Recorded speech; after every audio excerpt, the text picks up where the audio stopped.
Today, let's take a step back from the unemployment video grind set and see what's going on in the country down below us, Albuquerque, New Mexico. Because here's the kicker. Us very smart Americans have a funny way of looking at the world. Above us is a bunch of gay communists.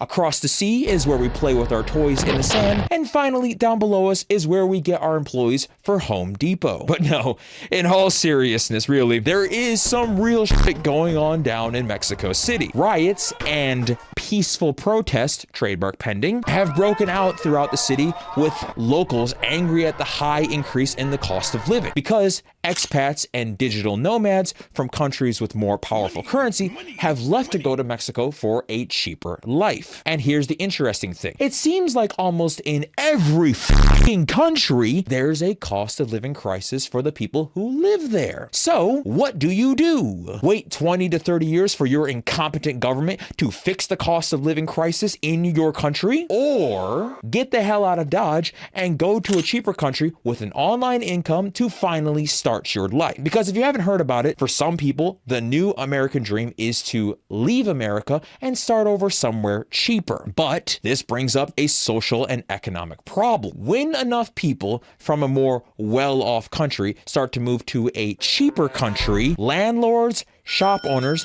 and businesses start to take notice and start to rise their prices because these foreigners have a much higher purchasing power. And sadly, those prices will affect locals as well. This makes me kind of understand why Mexicans would be pissed off with not being able to afford living in their own hometown. It doesn't mean I endorse rioting or destroying where you live, but it creates an interesting problem where there isn't a, clear-cut black and white solution. Instead, it's the world's favorite color, complicated gray, which is a beautiful color for the interior of my apartment that I will be taking from some unfortunate native Mexican family. Also, side note, if you are living in someone else's country, you should be learning their local language, respecting the culture, and paying your taxes to that country you're in. Holy gringo, I think you're forgetting something. A little taxation.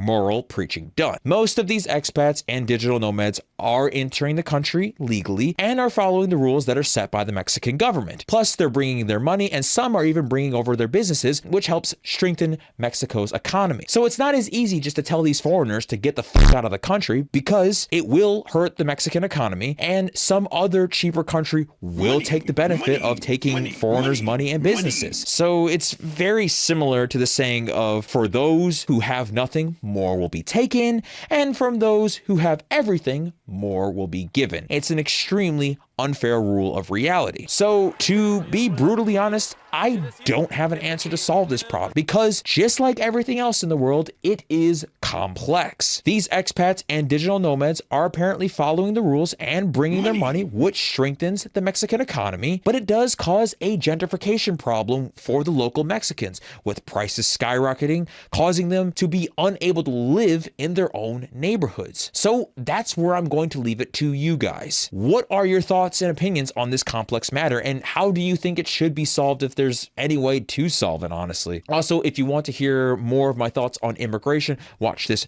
video right here. And with that said, cheers.